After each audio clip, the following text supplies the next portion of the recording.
Víno. Víno odkrýva tajomstvá srdca. Kde je veľa vína, tam je veľa lásky. Život je príliš krátky na to, aby sme pili zlé víno. In vino veritas. Vo víne je pravda. Najstaršie dôkazy o cieľavedomom pestovaní viniča pochádzajú z doby spred viac ako 7000 rokov z Číny, Babylónu a Egypta. V tých časoch sa víno používalo nielen na povznesenie nálady, ale aj na liečebné účely. Víno a vinná réva sa tiež veľmi často objavuje v náboženských témach. Už v Starom zákone sa dočítame, že prvou činnosťou človeka po potope sveta bolo: a Noé, muž pôdy, začal obrábať zem a vysadil vinicu. Predpokladá sa, že na územie Slovenska sa vinič hroznorodý dostal v dobe Rímskej ríše, i keď nálezy z Malých Karpát potvrdzujú pestovanie viniča už pred 2700 rokmi. Prvé písomné správy o jeho pestovaní na území dnešného Slovenska sú zo začiatku 9. storočia z Nitrianskej stolice. Vinohradníctvo sa síce považuje za najstarší špecializovaný odbor poľnohospodárstva u nás, ale z plošného hľadiska je v poľnohospodárskom rezorte Slovenska iba okrajovým odvetvím. Pestovanie vínej révy v Skalickom vinohradníckom rajóne, ktorý patrí medzi 12 rajónov Malokarpatskej vinohradníckej oblasti, má stáročné tradície a siaha až do polovice 15. storočia. Rozvoj vinohradníctva a vinohradníckych motívov v oblasti Chvojnickej pahorkatiny sa preniesol aj do obecných pečatí obcí Častkov, Koválovec, Kunov, Petrova Ves, Prietržka, Radimov, Rohov, Smrdáky a Vrádište. Víno sa tu dorába vďaka priaznivým klimatickým podmienkam nepretržite až do dnešných dní. Najvýznamnejšia časť vinohradov Záhoria sa nachádza v okolí mesta Skalica, známeho najmä červenými vínami. Tento región s drsnými klimatickými podmienkami ponúka vína so špecifickou apeláciou, typickou pre danú oblasť. V roku 1910 sa v Skalici konala výstava vína, ktorú možno označiť za prvú na Slovensku vôbec. Zaujímavosťou je, že prvú celoštátnu výstavu vín v Československu v roku 1965 v Skalici otvárala jedna z najvýraznejších osobností novodobých dejín, Alexander Dubček. Za posledné 20 ročie vinohradnícke odvetvie na Slovensku zaznamenalo výrazný útlm nielen v plošných výmerách, ale aj v úrodách a tým aj v produkcii. Na nedostatočnej produkcii odvetvia sa podieľa hlavne vysoký vek výsadieb, vysoké vstupné náklady, nízka rentabilita výroby a podobne. Na rozvoj vinohradníctva má v súčasnosti negatívny vplyv aj dovoz lacných vín, najmä po vstupe do Európskej únie. Na Slovensku je zatiaľ vinársky turizmus vo forme, ako ho poznajú v zahraničí v začiatkoch, ale víne cesty existujú aj u nás. Najstaršia a najznámejšia z nich je Malokarpatská vína cesta. Okrem toho sú tu Požitavská, Nitrianská kráľovská, Tokajská a Hontianská vína cesta. Zatiaľ najmladšou je vína cesta Záhorie, ktorej oficiálnym dátumom vzniku je rok 2003. Keď budeme hovoriť o vzniku vinnej cesty Záhorie, tak je treba spomenúť širšie súvislosti, ktoré tu vlastne po revolúcii nastali vo vinohradníctve a vo vinárstve. Tie zmeny boli v tom hlavne, že začali sa objavovať záujemci, ktorí by chceli vyrábať víno, podnikať vo víne, vo vinohradníctve. Ale vlastne tá rozdrobenosť, ktorá tu bola v tých výmerách, aj keď tých vínic to boli veľké výmery, ale bolo to po malých plochách, tak vlastne nedávala predpoklady. Ja som v tom čase pracoval ako predseda vinohradníckeho spolku, ktorý tu bol vlastne nositeľom tej vinohradníckej tradície a bolo našim veľkým snom vlastne oživenie, dostať nejak medzi ľudí to, aby sme tu začali oficiálne vyrábať víno, aby sa začali budovať nové firmy, či rodinné, alebo nejaké spoločenstva. A bohužiaľ sa nám to stále nedarilo. Videli sme, ako sa začala rozvíjať Malokarpatská vinná cesta. Samozrejme mala k tomu prednosti Bratislavu, Trnavu, Rakúsko, blízko, Maďarsko, ale myslím si, že hlavne to bolo v mentalite tých ľudí, pretože mali ten záujem využiť ten potenciál a jednoducho skupovali hrozno, vyrábali víno, začali budovať vinice. A tu u nás to vlastne všetko stále jak si stagnovalo. Stále sme o tom rozprávali, ale nič sa nedialo. Ďalším takým podnetom bolo vlastne to, že Vinohradnícky spolek ako základná organizácia Slovenského zväzu záhradkárov bola spoločenská organizácia, nemala vôbec žiadny prístup k zdrojom z eurofondov, ktoré sa začali rysovať po roku 2000, k dotačným peniazom. Takže Čo sa javilo ako možná cesta, bolo založenie nejakého občianskeho združenia a práve tento vinohradnícky spolok, na ktorého čele som vtedy bol, prijal uznesenie vo výbore, že 5 členov výboru, okrem mňa ešte inžinier Srholec, Luboš Horák, pán Salajka a Peter Kopeček, sme boli tým uznesením vlastne poverení, aby sme ako fyzické osoby založili občianske združenie Vína cesta Záhorie. A začala sa vlastne robiť taká činnosť, ktorá by smerovala k získaniu týchto prostriedkov finančných. Urobili sme takto v roku 2003, v druhej polovičke roka sa nám podarilo vlastne zaregistrovať stanovy a začala Vína cesta existovať. No ale to bolo vlastne len nejaké formálne existovanie. Bolo treba nájsť náplň tomu občianskému združeniu. A tá bola znova orientovaná 3 smermi. A to bolo získať členskú základňu z ľudí, ktorí majú záujem to podporovať, potom z podnikateľských subjektov, či už vinárov, vinohradníkov, alebo zo zariadní reštauračných, služby v oblasti cestovného ruchu a potom zapojiť do toho mesta a obce. Musím povedať, že v tom prvopočiatku naozaj najdôležitejším sektorom boli tie mestá a obce, ktoré vyvíjali eminentný záujem, pretože videli vo všetkých tých vinohradníckych mestách a obciach v tom skalickom a záhorskom vinohradníckom rajóne, na ktorého pôde vlastne tá Vinná cesta Záhorie vznikla, možnosť, čo si pre tých ľudí v tých obciach urobiť, kde si ich nasmerovať a kam si ich združiť, aby naozaj sa začalo na tej báze súkromného hospodárenia a súkromnej výroby vína to vinohradníctvo minimálne zviechať z tej situácie, v ktorej bolo, pretože vlastne to vinohradníctvo a vinárstvo pomaly tu zanikalo. Tak to sa nám určitým spôsobom podarilo zastabilizovať, získať tú členskú základňu. Ale potom bolo treba hľadať nejaký program tomu a samozrejme uchádzať sa o tie eurofondy. Takže už v roku 2004 sme mali podaný prvý projekt, získali sme finančné prostriedky ešte z predstupových fondov na to, aby sme aspoň označili, vlastne tá Vinná cesta je, vyrástli tabule pred členskými obcami, začali vyrastať tabule na prvých prevádzkach, ktoré do toho boli zapojené. Vznikali prvé propagačné materiály, vznikali prvé prezentácie a Vinná cesta so svojím logom sa začala prezentovať aj na výstavách alebo na prezentačných akciách typu Slovakia Tour alebo Region Tour, kde vlastne či už pod hlavičkou mesta alebo pod svojou alebo pod Trnavským samosprávnym krajom vlastne tá Vinná cesta začala sa ukazovať, že existuje. Veľkým vzorom sme stále mali Malokarpatskú vinnú cestu, ktorú máme dodnes vlastne veľkým vzorom, pretože je vpredu voči nám, napreduje, robí stále nové akcie, má veľmi širokú základňu, ale hlavne má veľkú popularitu u návštevníkov. Ak oni vyhlásia deň otvorených pivníc, tak okamžite vedia vypredať vstupenky, k čomu samozrejme by sme sa radi dopracovali aj my a k tomu vlastne celá tá naša činnosť smerovala a k tomu vlastne by mal smerovať aj ten propagačný film, v ktorom by sme radi vlastne odprezentovali, čo sme za tých pár rokov urobili, čo sa podarilo a na čom chceme stavať potom tú svoju budúcnosť. Vinná cesta Záhorie si ako svoje priority stanovila prípravu aktivít pre vinárov, vinohradníkov, milovníkov vína i laickú verejnosť, rôzne formy vzdelávania, propagáciu a publicitu a s tým spojenú prezentáciu činnosti Vinnej cesty, vinohradníkov a vinárov regiónu.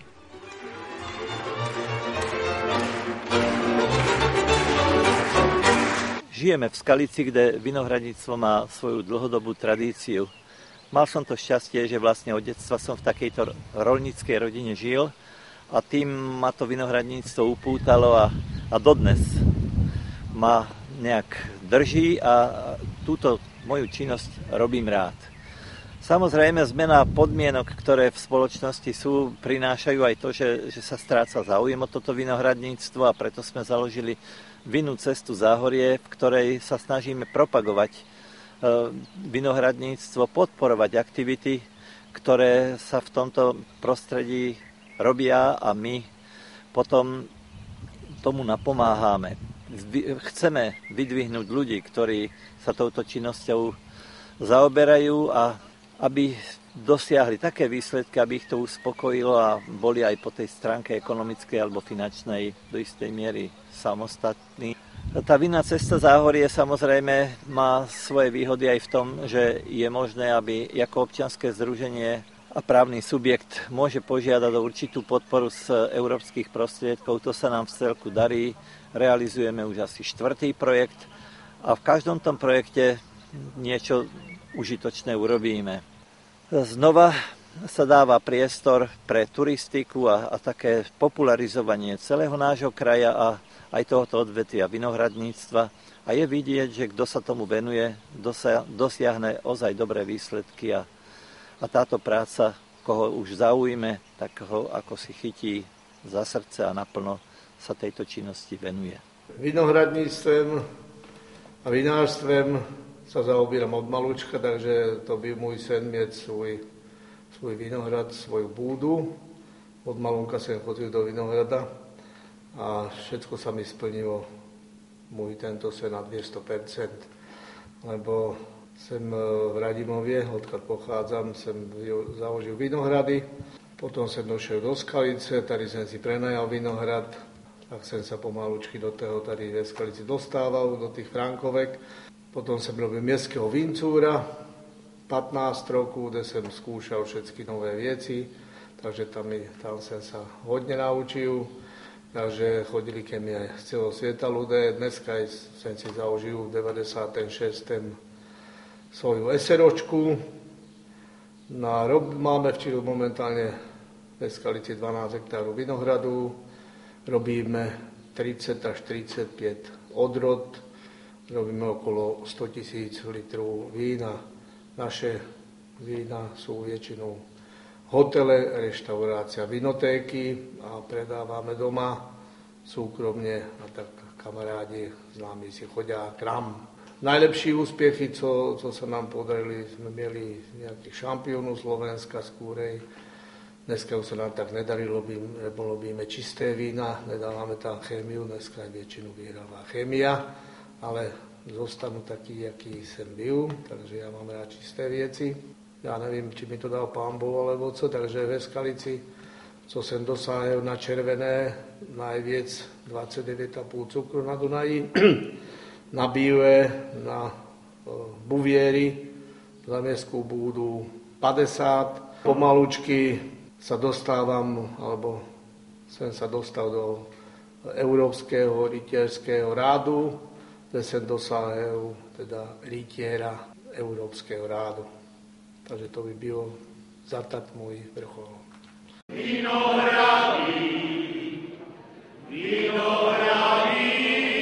Od svojho vzniku Vína cesta Záhorie pripravuje každoročne niekoľko podujatí. Niektoré sú pravidelné, iné príležitostné. V roku 2010 sa v Skalickom dome kultúry konalo už 7. svetenie mladých vín spojené s ochutnávaním mladých vín. Každý rok iný vinár prinesie svoje víno, ktoré skalickí, katolícky i evanjelickí duchovní posvetia a účastníci podujatia majú možnosť ochutnávať. Okrem toho je pripravená ochutnávka mladých vín od návštevníkov, pretože tradičnou vstupenkou na podujatie je 7 mladého vína. K dispozícii je operatívne pripravený katalóg, kultúrny program a občerstvenie a každoročne zaplnené priestory Domu kultúry svedčia o neutíchajúcom záujme o toto podujatie. Každoročne sa v Skalici, ale aj v niektorých členských obciach občianskeho združenia konajú miestne výstavy vín. Vinohradníci a producenti vína sa tu môžu prezentovať svojimi vzorkami a tie najlepšie sú ocenené.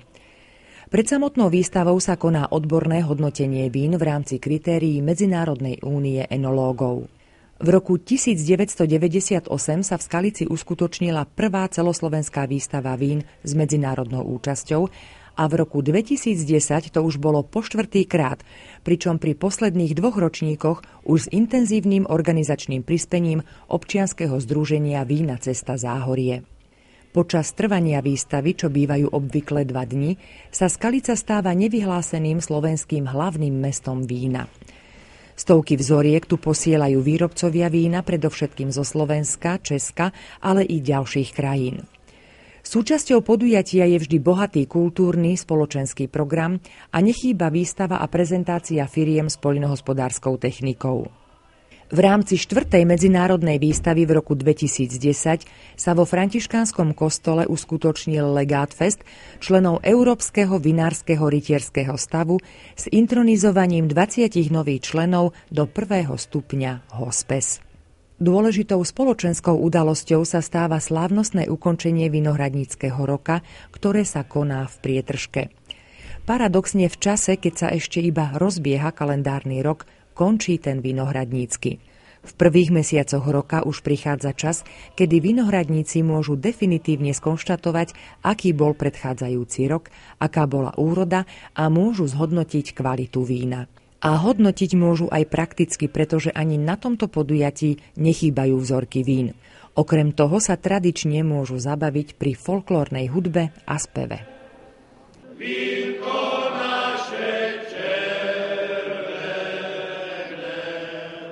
Tak nachádzame sa v priateľských vinohradoch, kde sa snažíme niektorí vinohradníci dodržiavať tie pravé vinárske tradície, pestovanie, hrozná archivovanie vína. A myslím si, že naša obec je už známa celkom s dobrými a kvalitnými vínami. Teraz sa nachádzame v pivnici mojej vlastnej teda. Jej základy sú datované údajne zo 16. storočia, kde je to jedna z najstarších, asi dve tu sú podobné, najstarších pivníc vôbec v tomto našom chotári. Čo sa týka vína, dorábam víno z vlastných produktov, prevažne je to Miller, Thurgau, rulandské šedé, rulandské biele, Frankovka a myslím si, že čo je takou raritou pre mňa, je to veľtlínske červno-biele. Nachádzame sa tu na ploche vinohradníckej, v propastiach vinohradnícky dom za nama, ktorý sme vybudovali asi pred 6 rokmi, za tým účelom, aby sme tu mohli prezentovať turistiku v skalickom regióne, pretože venujeme sa vinohradničeniu a pestujeme tu 12 odrod viniča. Nosnosť z tých odrod je na báze Frankovky modrej, z modrých odrod potom Cabernet Sauvignon, Andre, Zweigelt-Trauben. No a z bielých odrod nosná odroda je Miller, Thurgau, Riesling, Rínsky. Menšie obnosy máme z Traminu, z Pálavy, z Veltlinu zeleného. Snažíme sa pestovať vinič, čiže ekologicky, aby sme sa dostali do tých tzv. Predpísaných parametroch pestovaná viniča prírodného, čiže plochy zatravnené, používať obmedzené množstvo herbicídov a samozrejme umelý hnoj. Preto sa ve vinohrade minimálne každých 5 rokov hnoj s prírodným maštálnym hnojom. Začal som vinohradníčiť, respektíve vinohrad sme vysádzali v 80. rokoch v lokalite Prietržky a tu v záhrade sme potom vysadili 800, celkom máme 1800 hlav. S jedlom rostla chuť, tak sme potom aj nakupovali hrozno nakupujem zo Šintavy, v Serede a čiastočne až z tej južnej oblasti od Komárna, z obce Dulovce. Technológiu, ktorú používam, je normálne tak, jak sa niekedy používala. Samozrejme odstopkujem, odkalujem mošty a teraz poslednou dobou som začal používať biokvasinky, ktoré sa mi hlavne v minulom roku veľmi osvedčili. Sú z toho kvalitné, ovocné, krásne, buketné vína. Vinohrad mňa baví, samozrejme aj víno. A všetko to robím s láskou a zo srdca. Pomáhajú mi k tomu aj rodina, takže keď treba, zapojím všetkých.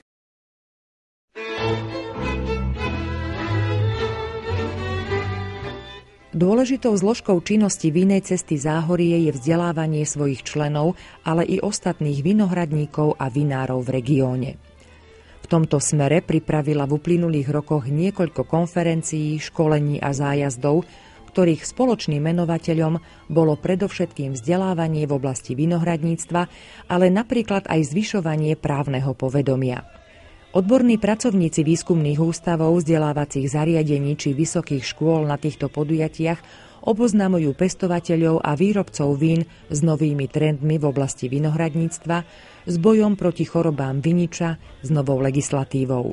Za všetky tieto podujatia spomeňme Fórum Viny Vitikultúre 2009, každoročné školenie degustátorov, odborné zájazdy do vinohradníckych oblastí, školenia somelierov, vinohradnícke a vinárske konferencie. My sme rodinné vinárstvo, názvom vinárstvo Kopeček. Spolu s manželkou prevádzkujeme vinárstvo, ktoré sa radí s ročnou kapacitou fľašovaných vín medzi malé vinárske podniky. Začínali sme v roku 2002, ale víno sa dorobalo samozrejme už dávno predtým.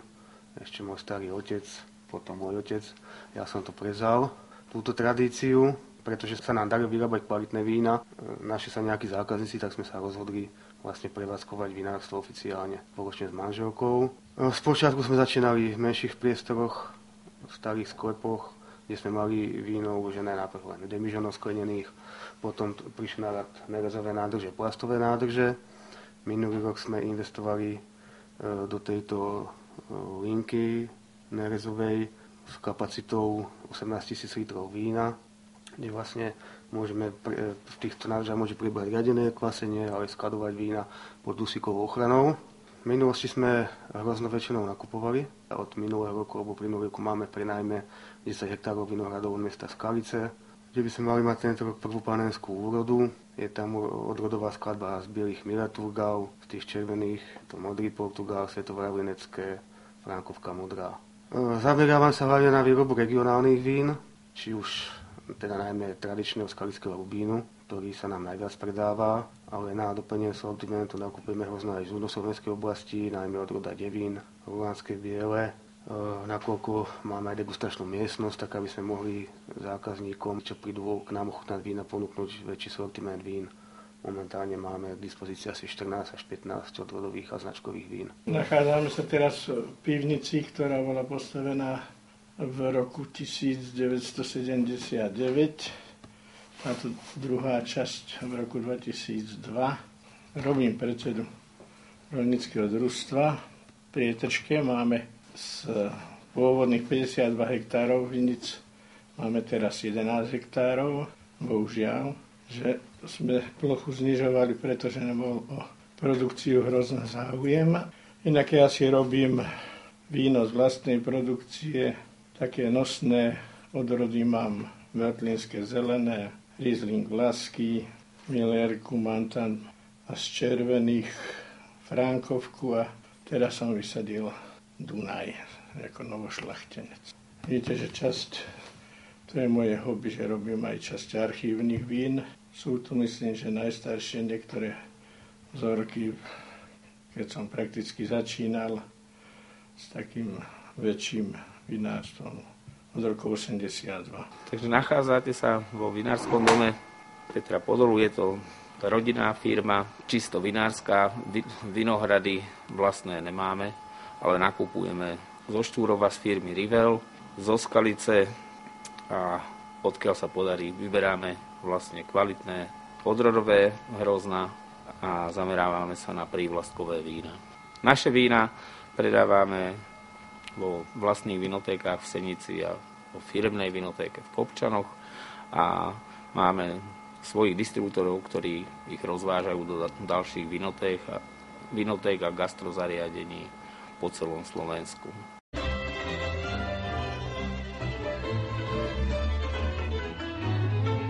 Známa fráza hovorí, že kvalitný výrobok sa predáva sám. Určite je to v mnohých prípadoch pravda, ale pravdou je aj, že bez propagácie svojej činnosti o nás nikto nič nevie. Okrem toho, že občianske združenie Vína Cesta Záhorie zriadila k svojej činnosti webovú stránku a informuje prostredníctvom internetu, vyvíja aktivity aj v ďalších oblastiach propagácie. Prvou sú televízne médiá od republikových až po lokálne, ktoré niekoľkokrát ročne informujú o aktivitách združenia.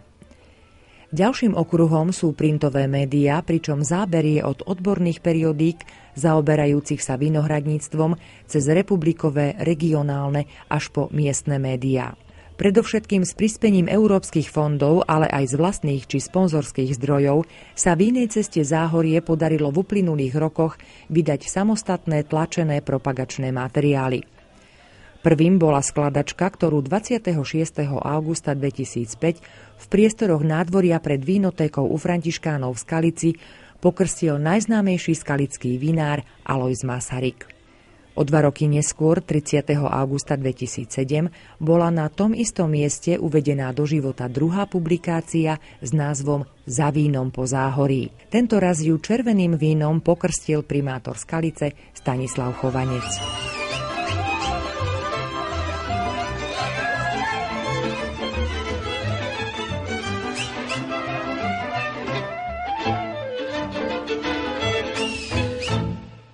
O jednej z foriem prezentácie činnosti združenia sme hovorili pred chvíľou. Aktivity v tejto oblasti sú však širšie. Niektoré vyvíjajú samotní členovia, iné združenie. Dôležitou prezentáciou sú vínotéky. V rámci Vínej cesty Záhorie už funguje a ponúka svoje služby niekoľko súkromných vínoték a tiež vínotéka u Františkánov v Skalici a vínotéka v Smrdákoch, ktorej vznik bol podporený z fondov Európskej únie. V rámci jednotlivých vinohradníckych lokalít bola vytvorená sieť informačných tabúľ, smerovníkov a nápisov. Tie pomôžu identifikovať členov Vínej cesty a privedú záujemcov o ochutnávku a kúpu vína či ubytovanie priamo k vinárovi. Významnou aktivitou, na ktorú sa Vína cesta Záhorie pripravovala veľmi dlho, bol tzv. Deň otvorených búd. Uskutočnil sa v Chotári Skalice 30. októbra 2010. Organizátori pre záujemcov pripravili mapu, podľa ktorej si búdy mohli prejsť peší návštevníci. Okrem toho ponúkli možnosť odvozu medzi vzdialenejšími miestami. Vinohradníci a vinári pripravili pre návštevníkov nielen svoje víno, ale aj pohostenie, ukazovali priestory búd a pivníc, niektorí k tomu pridali kroj a reprodukovanú hudbu. A to všetko s úsmevom, ochotou a pohostinnosťou. Podujatie sa stretlo s mimoriadnou odozvou a je preto pochopiteľné, že organizátori plánujú vytvoriť novú tradíciu. Vinohradníctvom sa zaoberám od roku 1984. To som začal vysádzať prvý tento vinohrad. Teraz obhospodarujem asi 2,5 hektára viníc. Mám odrody Frankovku, Devín, Sauvignon, André, málo Vavrincu. Všetku úrodu spracováva sám vo svojich vlastných priestoroch. Sme vo vinohrade na úpetí Bielý Karpát v Skalickej oblasti, možno druhej najlepšej oblasti v Skalici Radošovská. Výška je tak okolo 350 metrov nad morom. Bola, kedy sa tu báli pestovať. Keď som ja sa sem nasťahoval, tu boli len samoroďáky. A ja prvý som tu štepový vinohrad robil, vtedy je čistý štepový. Sorty. Miller základná bola, už není. Už je rulandské biele, Vlašský riesling veľký zelený z bielých. Frankovka André. A faktom je, že rok čo rok sú lepšie a lepšie vína. Víno sa dáva tretí rok do archívu, nie prvý. Tretí, keď už vie sa, keď vie, že ten potenciál má, mám asi 150 medailí z výstav miestnych. 3-krát som Skalicu vyhral. Malokarpatskú výstavu 2-krát, Ružindol 2-krát. A všetko víno je z týchto troch vinohradov, čo mám. Tento jeden je prvý skúšobný 71. roku. Panenské víno je ešte z neho. Nachádzame sa v novom vinohrade, ktorý som vysadil v roku 2003. Je to o rozlohe 1 hektár, má výmeru. Je to nový vinohrad, bola to teda veľká investícia. Je to trošku náročná robota. S vinohradníctvom začal už môj otec v 93. ako súkromne hospodárací roľník. Ja som to tohoto času teraz prevzal po ňom tú štafetu. Celkovo máme asi 1,5 hektára rodiacich vinohradov. Je to taká, by som povedal, nie je to ani veľká, ani malá. Na živobytie málo, na koníčka moc, ako hovorím. Ale bez toho, aby nás to bavilo, sa to nedá robiť. No. Takže máme k tomu taký vzťah. Otec ma už od malička k tomu viedol, tak som prevzal teda tú štafetu po ňom a venujem sa tomuto Dorábame tu najmä ako červené skalické odrody, ktoré sú typické pre tento rajón. Hlavnú sortu máme teda skalickú frankovku, potom svatovavrinecké, modrý Portugál. Potom máme ešte z nových odrod nejaké ten Dunaj, rulánske modré. Vyrábame ešte teda značkové víno Skalický Rubín. Z bielých odrod máme Miller Thurgau, Muškát Moravský, Chardonnay. Ešte by som spomenul ešte Cabernet Sauvignon, také menšie zastúpenie. Chodníček bielavý mezi vinohrady.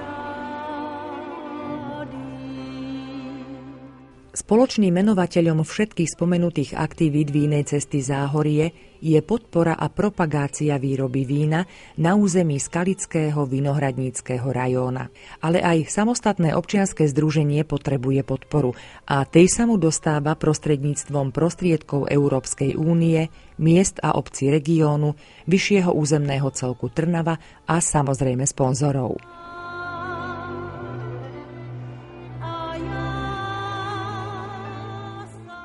Spolupráca medzi vinohradníkmi a vinármi na slovensko-moravskom pomedzí má dlhoročnú tradíciu a je prirodzeným prepojením týchto dvoch krajín, ktoré nikdy nepoznalo a ani nepozná hranice. Preto sa v tomto prostredí dobre realizujú projekty Európskej únie zamerané na cezhraničnú spoluprácu, nakoľko sa vždy nájde ochotný partner, pre ktorého je takáto spolupráca vítaná.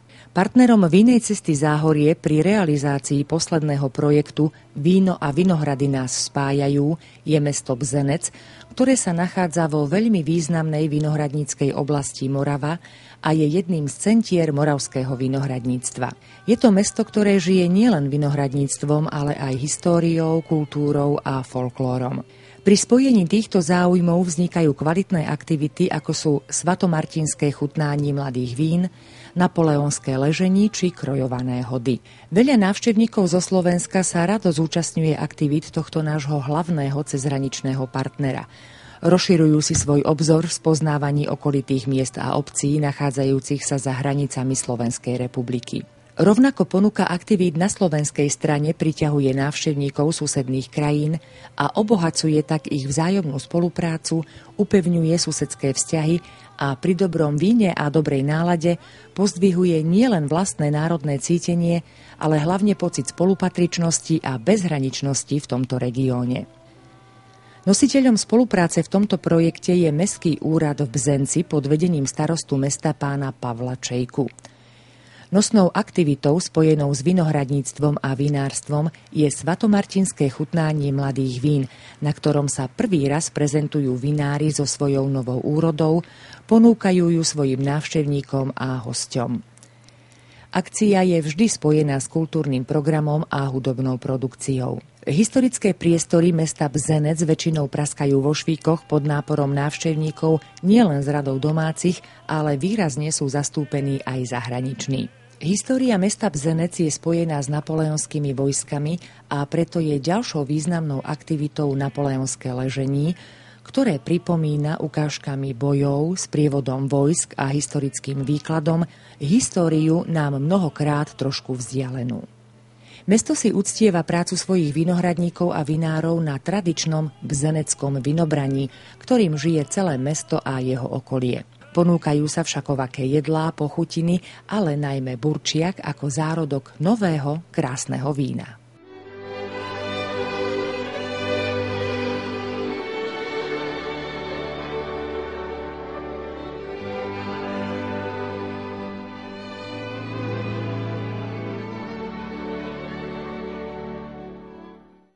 Sedem rokov činnosti občianskeho združenia Vína cesta Záhorie je za nami. Čo čaká vinohradníkov, vinárov, milovníkov vína i samotnú vínu cestu v budúcnosti? Nechcem, aby to vyznelo nejako nadsadenie, ale práca, práca a práca.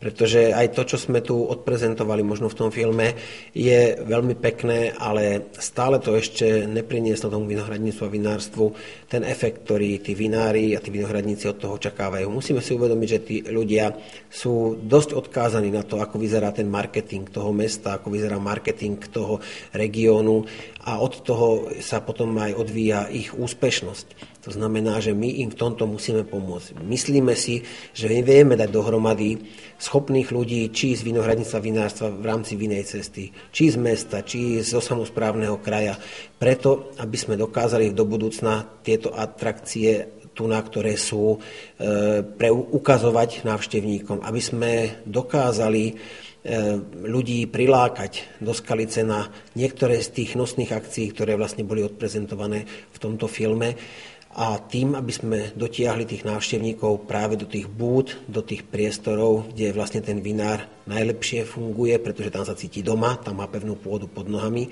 a potom samozrejme nejakým tým spoločným marketingom sme dokázali to víno a tie naše produkty aj ponúknuť mimo nášho mesta, mimo toho nášho regiónu. Darí sa nám rozvíjať vinotéky. Takže predpokladám, že do budúcna vytvoríme možno regionálnu vinotéku aj mimo nášho územia. V Bratislave, v Trnave, v Košiciach, aby sme vlastne tam dodávali len to svoje víno. Pretože tak ako odznieva v súvislosti s novým vinohradníckym zákonom pojem terroir, to je prevzaný z francúzštiny, ale to je vlastne prezentácia toho regiónu. Terroir v skalickej vinohradníckej oblasti, to je skalický rubín. Terroir vinej cesty Záhorie je vrátanie záhorského vinohradníckeho rajónu, je červené víno. A to červené víno odtiaľto sa musí prezentovať, to červené víno odtiaľto musí byť vyhľadávané, pretože tie pôdy, ktoré tu máme, a to prostredie, tá severná oblasť vlastne dáva tomu vínu to čaro. A naozaj aj dnes lekári, ktorí možno v mnohých prípadoch boli zanevreli na nejaké posudzovanie, že červené víno je zdraviu prospešné, tak ako to doktor Pavel Blaho prezentoval v svojej publikácii už v roku 1926, kedy písal vlastne o skalickom rubíne ako o nápoj, ktorý dodáva ľuďom zdravie. Tak sa k tomu vracajú naspäť. Hovoríme dneska o antioxidantoch, ktorých v našich vínach je ako v jedných z najviac. Zvláštne preto, že to je z tej pôdy, že to je z tej severneskej oblasti, pretože my tu hrozno oberáme vtedy, keď už sa nedá dlhšie držať na koreň. My neoberáme hrozno vtedy, kedy má sladkosť takú, ako chceme. A to je práve to, že to nás donúti k tomu, že tá príroda vlastne do toho hrozna dá maximum, pretože to hrozno rastie v ťažkých podmienkach. Aj človek, ktorý rastie v tvrdých podmienkach, je vždy zdravší a tvrdší ako ten, ktorý má vlastne všetko na dosah a žije sa mu bez nejakých väčších problémov. Vinná cesta Záhorie bude tvrdo pracovať na prezentácii červených vín, prezentácii skalického rubínu, prezentácii tohto nášho krásneho regiónu, ktorý je spojený s trdelníkom a samozrejme dobrým červeným vínom. Vínečko rude si o tej druhej a budu ťa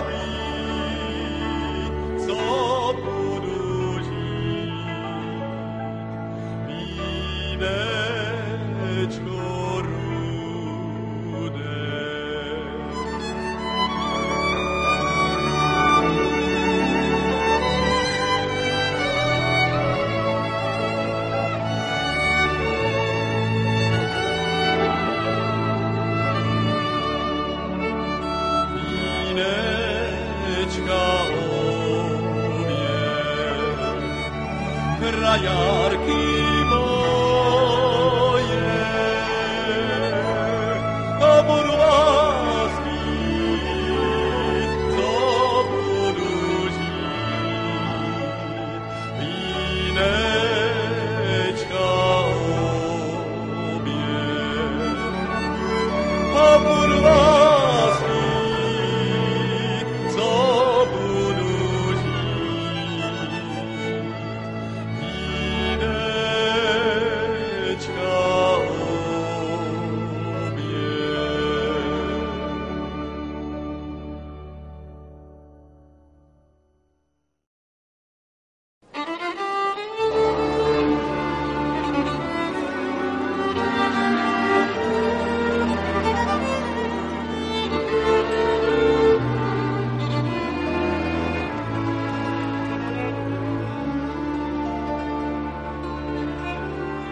Vinohrady